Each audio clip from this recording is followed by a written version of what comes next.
ശബരിമല കൊടിമര പുനഃപ്രതിഷ്ഠയിൽ മുൻ UDF ഭരണസമിതിക്ക് ആശ്വാസം. പ്രഥമദൃഷ്ട്യാ ക്രമക്കേടില്ലെന്ന് vigilance. ത്വരിതാന്വേഷണ report അംഗീകരിച്ച് കേസ് ഹൈക്കോടതി തീർപ്പാക്കി. സത്യം ജയിച്ചെന്നാണ് പ്രതിപക്ഷത്തിന്റെ പ്രതികരണം. വിഷ്ണു സുരേഷിന്റെ വിവരങ്ങളുമായി കൊച്ചിയിൽ നിന്ന്. വിഷ്ണു, അങ്ങനെ വലിയ കാര്യത്തിൽ അല്ലെങ്കിൽ ഈ ശബരിമല സ്വർണ്ണക്കൊള്ളയ്ക്ക് ഒരു പ്രതിരോധം എന്ന തലത്തിൽ LDF നേതാക്കൾ CPM ഒക്കെ വാദിച്ചതും ചൂണ്ടിക്കാട്ടിയതും ഈ കൊടിമര പുനഃപ്രതിഷ്ഠയിലെ ക്രമക്കേട് ആരോപണമായിരുന്നു. അതാണ് ഇപ്പോൾ ആവിയായി പോകുന്നത്.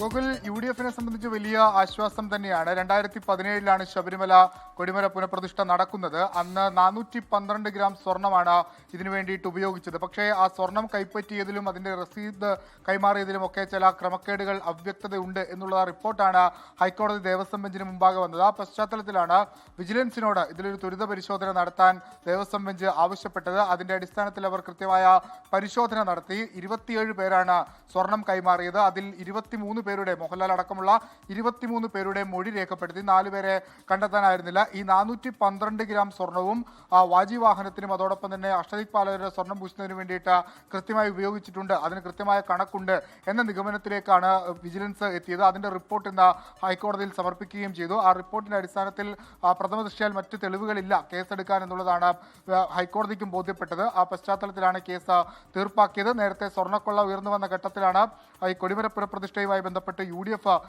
സംശയ നിഴലിലെത്തുന്നത്. അത് ഇടതുപക്ഷം വലിയ രീതിയിൽ ക്യാമ്പയിനായി ഉയർത്തിക്കൊണ്ടുവരാനുള്ള ശ്രമം നടത്തുകയും ചെയ്തു.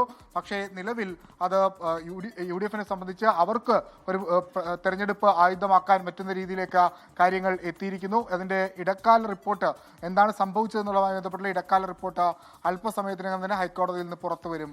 ഗൂഗിൾ